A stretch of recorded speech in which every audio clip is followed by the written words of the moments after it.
Assalamualaikum warahmatullahi wabarakatuh. Perkenalkan, nama saya Azra Reva Labiba dengan NIM A1S1220091.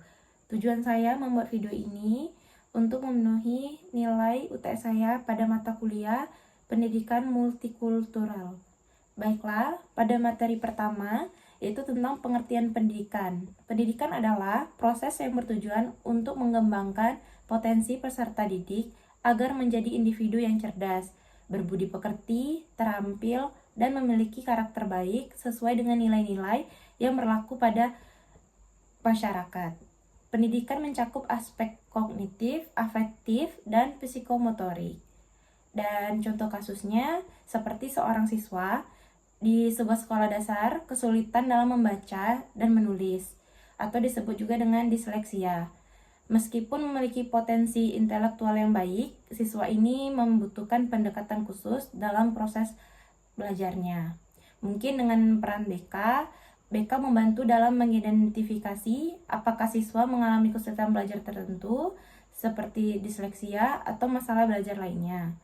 BK mungkin memberikan sesi konseling untuk membantu siswa mengatasi masalah belajar dengan pendekatan yang sesuai dengan kondisi mereka, seperti penggunaan metode multisensori. Dan materi kedua, dasar dan tujuan pendidikan nasional.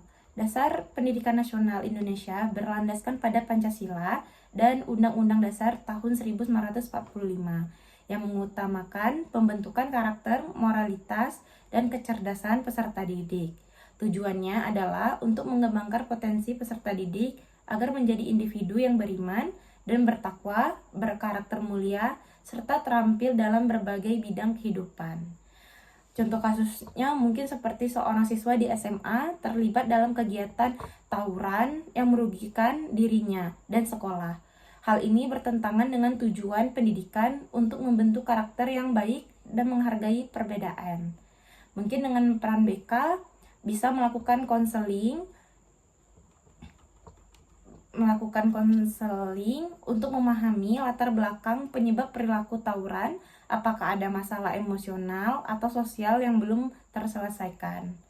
Mungkin BK bersama dengan pihak sekolah mengembangkan program yang mendidik siswa tentang pentingnya menjaga sikap, toleransi, dan menyelesaikan konflik secara damai.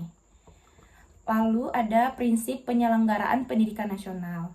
Pendidikan nasional harus diselenggarakan dengan prinsip keterbukaan, keadilan, keberagaman, keterkaitan dengan kebutuhan zaman, dan pendidikan untuk semua tanpa diskriminasi.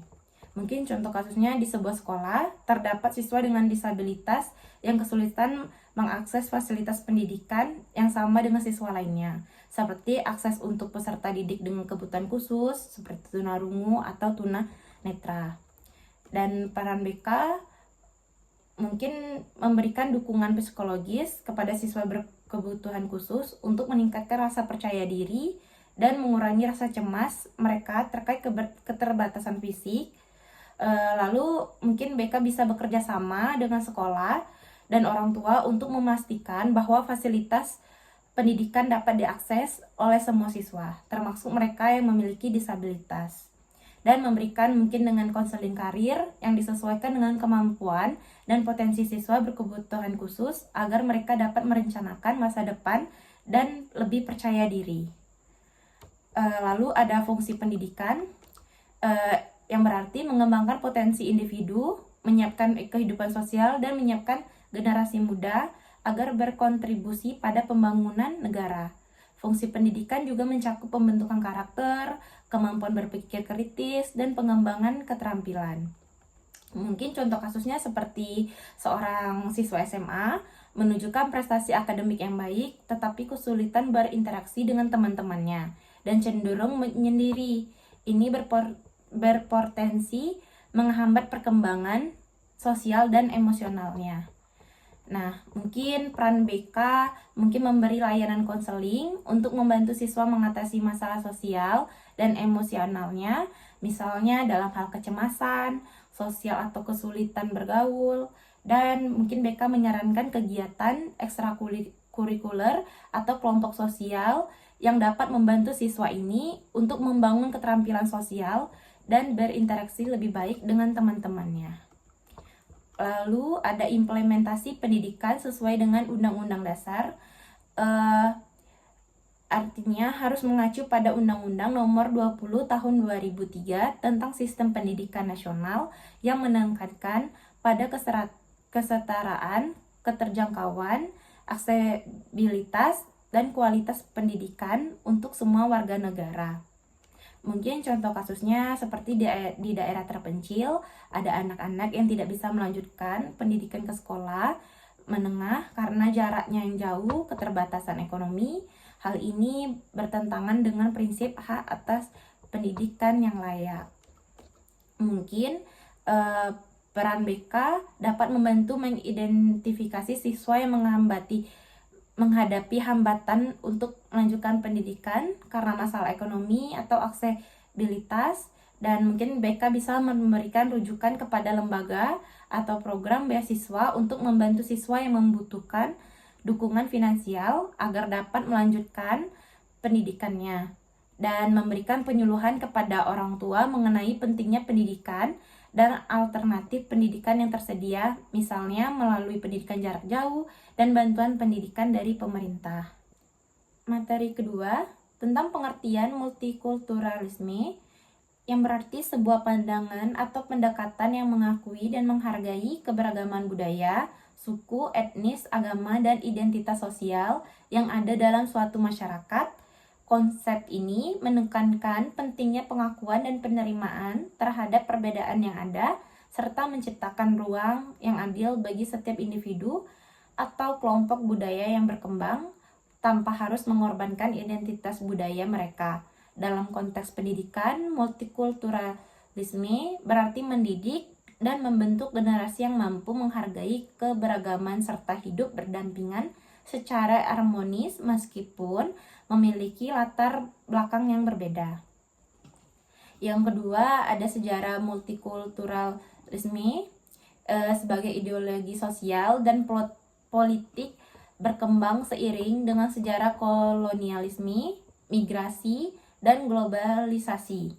Sejarah multikulturalisme dapat dibagi menjadi beberapa tahap utama. Yang pertama, era kolonialisme. Pada masa kolonial terjadi pencampuran antara berbagai budaya yang berbeda di negara-negara jajahan, meskipun dalam banyak kasus kolonialisme menindas budaya lokal, tetapi ini juga memperkenalkan ide-ide dan tradisi baru yang akhirnya berperan dalam membentuk masyarakat multikultural di masa depan. Dan pada abad ke-20, pasca kolonialisme dan munculnya negara multikultural, setelah Perang Dunia Kedua dan proses dekolonisasi, banyak negara seperti Kanada, Australia, dan beberapa negara Eropa mulai mengadopsi kebijakan multikulturalisme untuk mengelola keberagaman etnis dan budaya yang ada akibat gelombang migrasi, dan negara-negara ini mengakui dan menghargai hak individu dan kelompok budaya untuk mempertahankan identitas mereka tanpa harus sepenuhnya menyatu dengan budaya mayoritas. Dan pada tahun 1970-an, Kanada menjadi salah satu negara yang pertama kali mengadopsi kebijakan multikulturalisme resmi pada tahun 1971, diikuti oleh negara-negara lain seperti Inggris dan Australia. Hal ini terjadi sebagai respon terhadap peningkatan jumlah imigran dan kebutuhan untuk menghargai keberagaman etnis, agama, dan budaya. Lalu pada akhir abad ke-20 dan awal abad ke-21, globalisasi mempercepat proses migrasi dan mobilitas antar bangsa. Masyarakat di banyak negara semakin multikultural dengan adanya migrasi, pertukaran budaya, dan akses informasi global. Lalu ada multikulturalisme dan persebarannya di Indonesia dengan lebih dari 300 kelompok etnis, lebih dari 700 bahasa daerah, dan berbagai agama, menjadikan multikulturalisme sebagai bagian integral dari kehidupan masyarakat. Nah, yang pertama ada keberagaman etnis dan budaya, keberagaman agama, dan kebijakan pemerintah. Mungkin contoh kasus yang umumnya mungkin seperti di sebuah sekolah di daerah urban terdapat kelompok siswa dengan latar belakang etnis yang berbeda seperti Jawa, Batak, dan Tionghoa. Terkadang terjadi perbedaan pandangan atau ketegangan antar siswa yang berasal dari latar belakang etnis yang berbeda, yang kadang berujung pada konflik verbal atau fisik. Ya, seperti ejek-ejekan. Dan mungkin peran BK sebagai mediator yang membantu menyelesaikan konflik antar siswa melalui konseling kelompok atau mungkin konseling individu.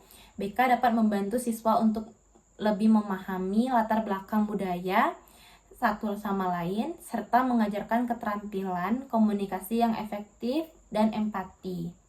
Mungkin BK dapat memfasilitasi kegiatan yang melibatkan siswa dari berbagai latar belakang budaya untuk berbagi cerita dan pengalaman. Lalu pada materi ketiga membahas tentang masyarakat Indonesia yang multikultural.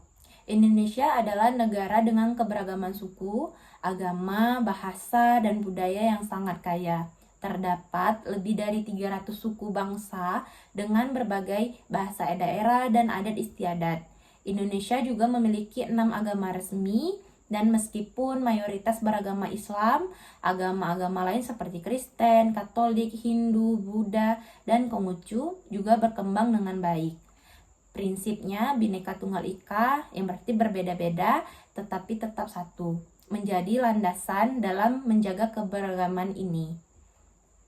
Mungkin contoh kasusnya seperti di beberapa sekolah terjadi ketegangan antar siswa yang berasal dari latar belakang suku atau etnis yang berbeda. Misalnya yang satunya berasal dari suku Jawa dengan suku Batak, ketegangan antar siswa yang mungkin dengan yang satunya agama Islam dan beragama Kristen yang biasanya kadang ejek-ejekan, membanding-bandingkan agama yang satu sama lain.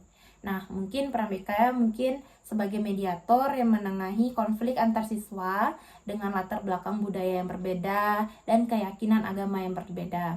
BK mungkin dapat mengadakan sesi kelompok juga untuk membantu siswa saling memahami perbedaan itu dengan satu sama lain dan mengajarkan keterampilan komunikasi yang baik. Dan dapat juga menyelenggarakan kegiatan yang memperkenalkan keberagaman budaya, seperti festival budaya atau diskusi tentang pentingnya menghargai perbedaan. Lalu ada multikulturalisme dan kearifan universal yang mengajarkan bahwa setiap budaya memiliki nilai-nilai yang penting dan dapat berkontribusi pada kemajuan sosial. Kearifan universal adalah prinsip-prinsip dasar yang diakui oleh banyak budaya, seperti nilai-nilai toleransi, keadilan, penghargaan terhadap hak asasi manusia, dan persatuan dalam keberagaman.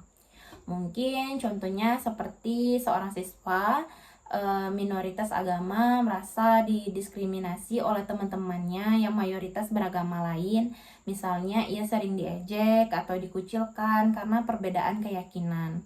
Nah, mungkin BK dapat memberikan dukungan emosional kepada siswa yang terisolasi atau merasa terdiskriminasi, serta membantu siswa mengelola perasaan cemas atau marah akibat perbedaan agama, dan bisa melakukan pelatihan tentang pentingnya nilai-nilai universal seperti toleransi dan penghargaan terhadap perbedaan yang bisa diintegrasikan dalam kegiatan ekstrakurikuler atau kelas.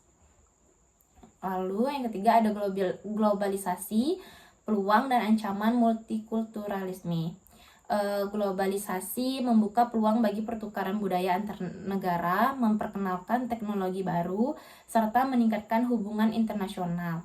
Namun, globalisasi juga bisa menjadikan ancaman terhadap multikulturalisme karena dapat menyebabkan homogenisasi budaya, di mana budaya global, terutama budaya barat, mendominasi dan mengancam eksistensi budaya lokal.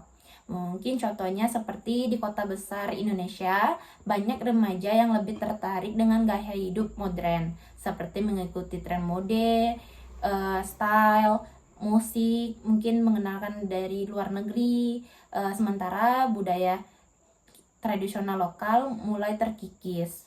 Nah, mungkin BK dapat mengedukasi siswa tentang pentingnya melestarikan budaya lokal serta cara-cara menggabungkan nilai-nilai tradisional dengan perkembangan global. Misalnya melalui kegiatan yang mempromosikan kebudayaan lokal seperti seni tari, musik, pakaian tradisional. Dan BK juga bisa membantu siswa untuk beradaptasi dengan budaya global tanpa kehilangan identitas budaya mereka. BK dapat memfasilitasi diskusi atau workshop yang membahas cara hidup di dunia global tanpa mengabaikan akar budaya lokal. Lalu yang keempat ada karakteristik masyarakat global, yang berarti masyarakat yang semakin terhubung berkat perkembangan teknologi, informasi, dan komunikasi. Beberapa karakteristik utama masyarakat global adalah yang pertama keterhubungan global, lalu keterbukaan terhadap keberagaman budaya, lalu perubahan nilai dan norma. Mungkin contohnya seperti seorang remaja di Indonesia sering mengakses media sosial dan terpapar pada gaya hidup asing yang kadang bertentangan dengan norma-norma budaya Indonesia. Dan remaja ini mulai mengadopsi gaya hidup yang lebih individualistik dan materialistik yang menyebabkan ketegangan dengan orang tuanya. Mungkin BK dapat membantu remaja tersebut untuk mengelola pengaruh budaya global dan memahami cara menyimbangkan antara tradisi lokal dan perkembangan zaman. Dan BK dapat memberikan sesi konseling untuk mendiskusikan perbedaan pandangan antara generasi muda dan orang tua. Lalu yang kelima ada globalisasi versus pendidikan, yaitu globalisasi mempengaruhi sistem pendidikan dengan membawa perubahan besar, seperti akses ke pendidikan global dan tantangan dalam sistem pendidikan tradisional. Mungkin contohnya di daerah pedesaan, akses terhadap teknologi dan internet masih terbatas, sementara di kota besar banyak sekolah yang sudah mengintegrasikan pembelajaran berbasis teknologi dan internet. Mungkin BK dapat bisa membantu siswa dan orang tua di daerah yang kurang beruntung dengan memberikan informasi tentang akses pendidikan jarak jauh atau beasiswa untuk pendidikan tinggi. Dan BK bisa edukasi siswa dan guru tentang pentingnya memanfaatkan teknologi digital dalam proses pembelajaran serta memberikan pelatihan keterampilan digital bagi siswa yang tidak memiliki akses. Dan yang keenam, strategi menghadapi tantangan globalisasi. Untuk menghadapi tantangan globalisasi, beberapa strategi yang dapat diterapkan dalam masyarakat dan pendidikan antara lain, yaitu dengan pengembangan keterampilan global, mengajarkan siswa untuk berpikir kritis, beradaptasi dengan perubahan, dan bekerja dalam lingkungan yang multikultural, dan memastikan bahwa pendidikan dapat diakses oleh semua siswa, terlepas dari sosial, ekonomi, dan mendorong pendidikan yang menghargai keberagaman. Dan yang paling penting, kurikulum yang mengajarkan keterampilan global seperti teknologi, kewirausahaan digital, dan pemahaman antar budaya. Mungkin dengan contohnya seperti seorang siswa dari desa yang memiliki keterbatasan dalam akses internet, merasa kesulitan dalam mengikuti perkembangan pendidikan berbasis teknologi di sekolah. Dan BK dapat memberikan informasi itu mengenai program beasiswa, akses pendidikan jarak jauh, dan sumber daya untuk meminimalisir ketimpangan akses pendidikan. Dan BK bisa mengadakan pelatihan keterampilan seperti pengenalan teknologi, informasi, dan komunikasi, serta bahasa Inggris untuk membantu siswa mempersiapkan diri menghadapi dunia global. Lalu pada materi keempat tentang beragam permasalahan yang timbul di sekolah dampak dari keberagaman budaya atau kultur. Yang pertama, bullying verbal dan atau non-verbal.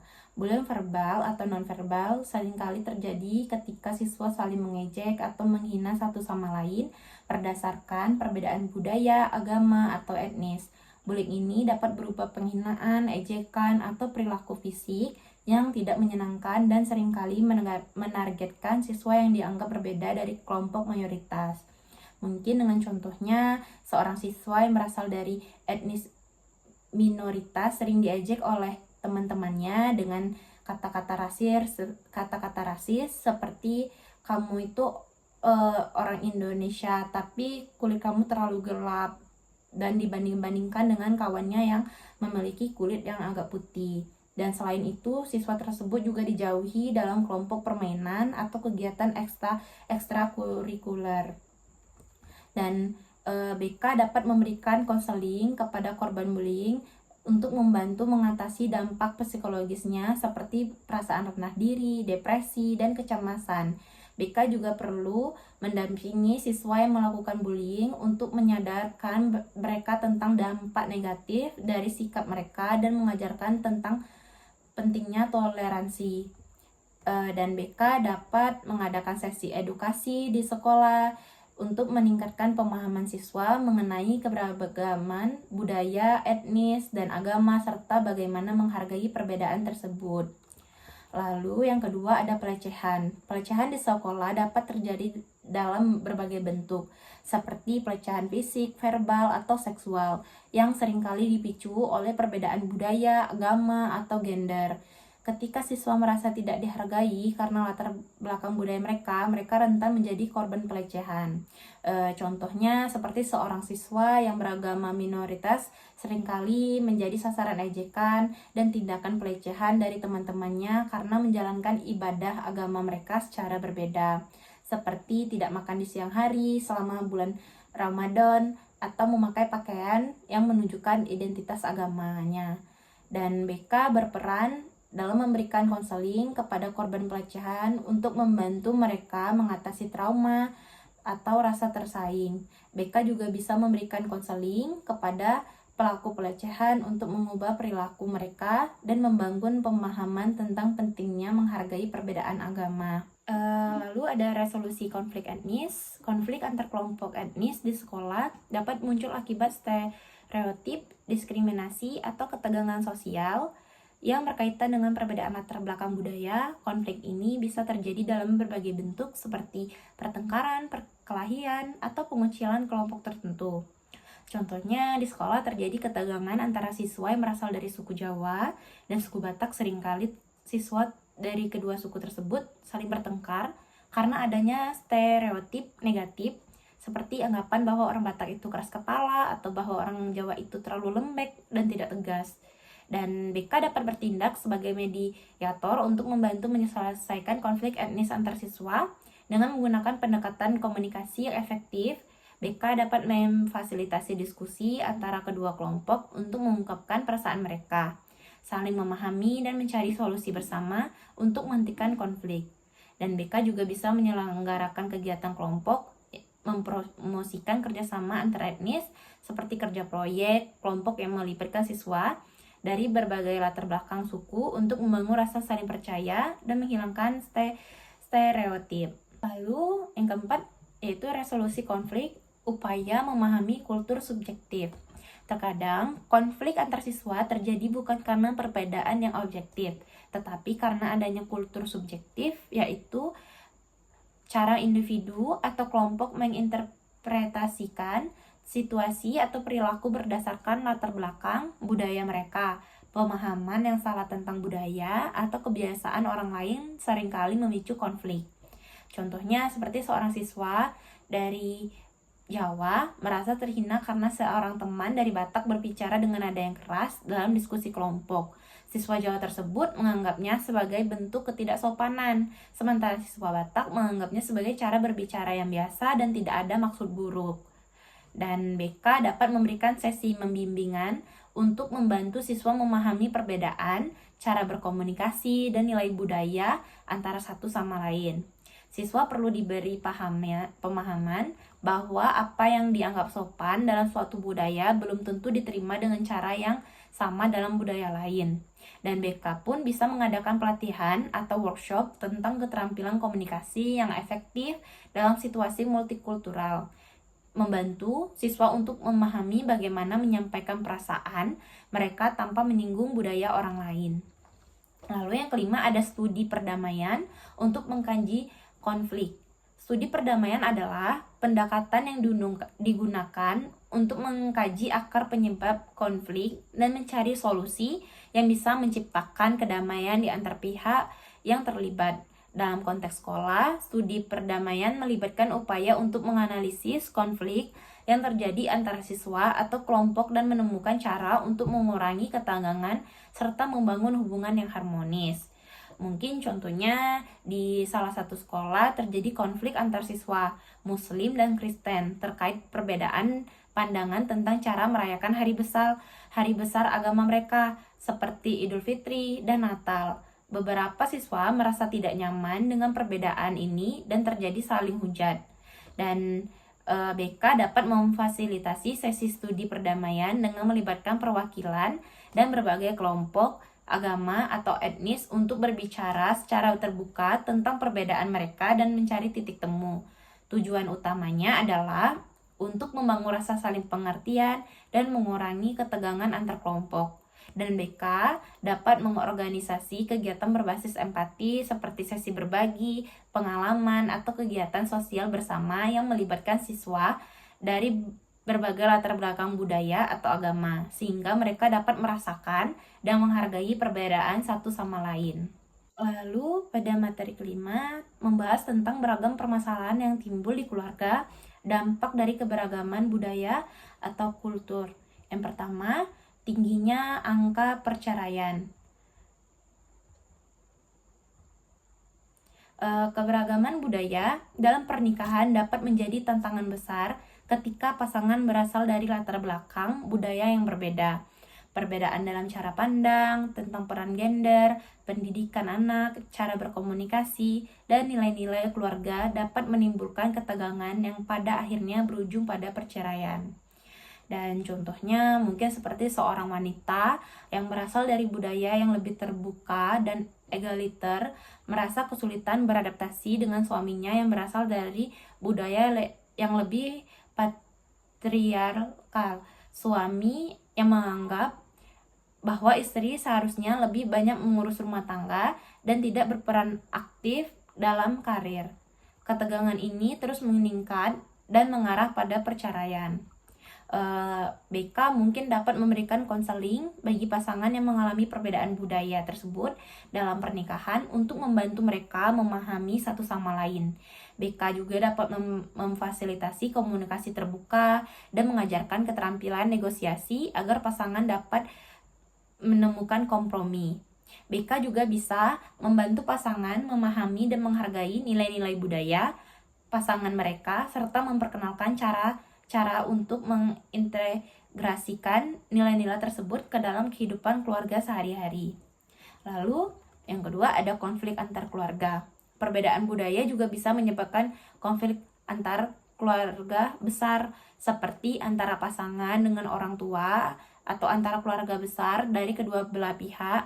Perbedaan dalam cara mendidik anak, cara merayakan hari besar agama, atau bahkan cara berbicara dapat menjadi sumber ketegangan. Mungkin contohnya seorang ibu yang berasal dari budaya modern dan progresif ingin memberikan pendidikan yang lebih bebas dan terbuka kepada anak-anaknya. Sementara ibu mertuanya yang berasal dari budaya tradisional merasa bahwa anak-anak harus lebih dihormati dan disiplinkan secara ketat. Ketegangan ini bisa menciptakan konflik dalam keluarga, terutama terkait cara mendidik anak.